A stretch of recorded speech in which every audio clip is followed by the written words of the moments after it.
My name is Jerome Howard. Many of you may know me as a former All-American linebacker, a Hall of Fame inductee, or maybe you've seen my banner hanging at Panther Stadium. But let me take you to a very specific moment. Wait,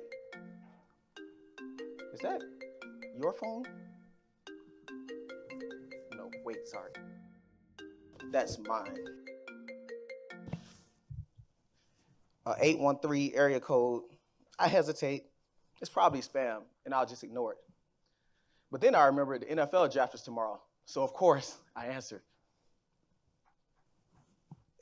Hello? Hey, Coach John Doe. The Tampa Bay Buccaneers? Yes, sir. Yes, I'm available. Hobby or Bush Airport works. Yes, sir. The 5th round, I hang up, and I immediately call my grandmother. Grandma, are you busy? You won't believe this. I just spoke to the Tampa Bay Buccaneers, and they want to draft me tomorrow in the 5th round.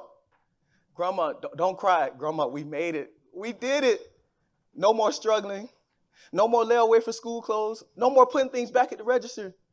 We made it. It's my turn. I get to return the love to you this time.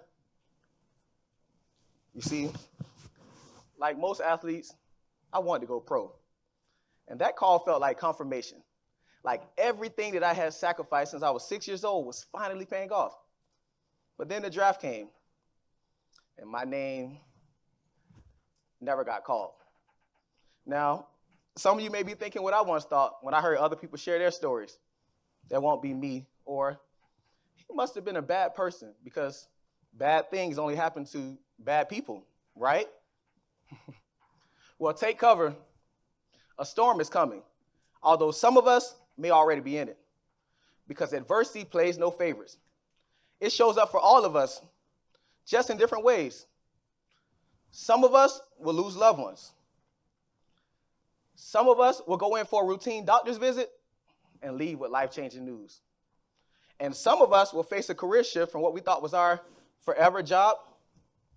No matter how it arrives, adversity puts each and every one of us at the crossroads. And in that moment, we're all confronted with the same 3 words, the same one question. So now what? And in that moment, there's no middle ground. There's only 2 options. Will I shrink or will I rise? Will I evolve or will I stay the same? Will I choose to believe that this happened to me, or will I choose to believe that this happened through me? Which leads me to my first point of truth before transformation. Because here's what I learned the hard way. You can't face what you won't confront. For a long time, I told myself, I'm fine, I'm good, I'll figure it out, I don't need help. But the truth was, football didn't break my heart. It exposed my identity. I didn't know who Jerome was without a helmet. And until I told myself the truth, nothing in my life could change. Just like so many of you, I fell into the societal trap of believing that more was better. You know, the fancy title, the corner office, the type of vehicle I drove. I let it all become my identity. And it doesn't happen overnight. It's not until you look in the mirror and you don't recognize yourself anymore. You've given so much of your worth to other people, you don't even know how you got here. And as a wise man once said, if you live for their acceptance, you'll die from their rejection. I thought finding myself would be hard, but so was faking it every day. I thought working as a substitute teacher at my former high school was hard, but so was not being able to pay my $40 phone bill. The truth is, anything worth having is hard. Change is hard, growth is hard, discipline is hard. So choose your heart. And instead of playing victim, instead of seeking comfort, I took a page from Michael Jackson. And I started with the man in the mirror. Growing up, my coaches didn't just prepare us for games. They prepared us for life. There were moments for the fun stuff, you know, the highlight reel plays that most of you see on TikTok and Instagram. But each and every week, we spent time preparing for uncomfortable moments. The type of moments no one posts online because they're considered boring or basic. Moments like being behind, feeling pressure, or having to perform when everything's on the line because real life isn't a highlight reel. One of the most memorable moments involved our kicker. Coach would blow his whistle, call everyone into a huddle and say, fellas, listen up. We got one kick, one shot. If he makes it, practice is over, you all get to go home early. We would yell, shout, and get excited. Coach would blow his whistle again, stating, but wait, I'm not done. If he misses, everybody runs. As you can imagine, the stakes are high, the emotions are flaring. There's one kick, one outcome, and everyone's watching. He makes the first kick. We celebrate. Coach blows his whistle. Cool. Move it back. He makes the next one. We celebrate again, even louder this time. Coach blows his whistle. Penalty. Back it up. This time, moving the ball, changing the angle, and I mean nothing feels straight anymore. The noise increases. Music blasting from the stadium speakers.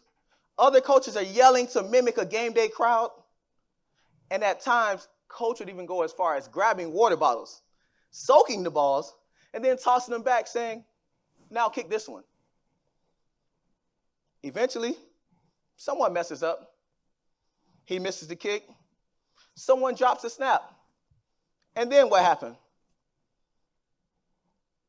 Yep, you guessed it. Everybody ran.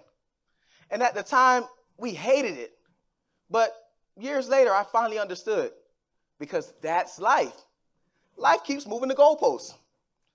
You gain momentum, life changes the standard. You feel confident, life changes the conditions. Life just has a tendency to life sometimes.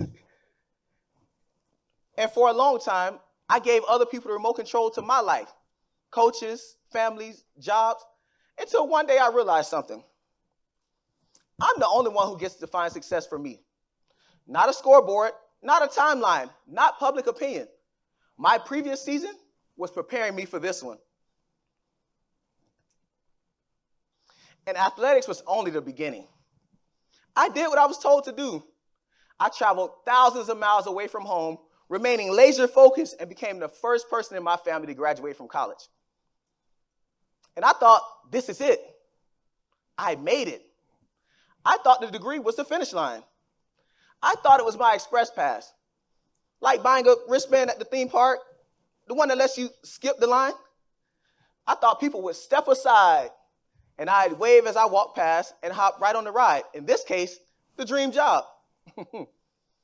But instead, I found myself staring at the same three words, the same one question. So now what? Because suddenly, I was overqualified for the jobs I didn't want, yet underqualified for the jobs I felt called to. The degree didn't eliminate the confusion. It just changed the setting. Different season, different pressure, same question. So now what? But once you define success for yourself, the job's not done. The real work actually begins. Because success isn't linear. And what got you here won't get you there.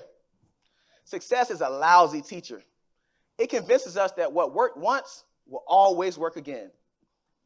And growth doesn't require learning new things. It also requires unlearning old things as well.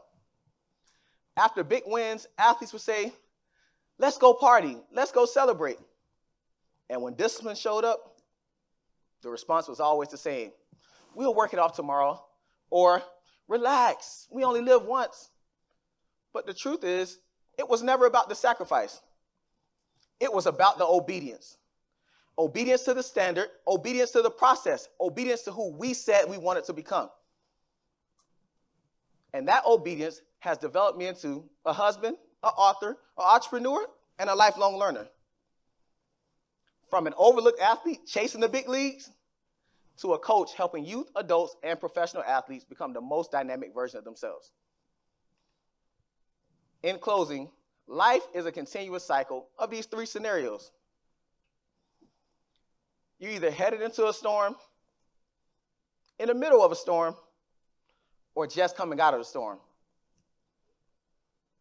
And when that storm arrives, when life moves the goalposts, when the plan that you thought was certain suddenly disappears, we're all confronted with the same question.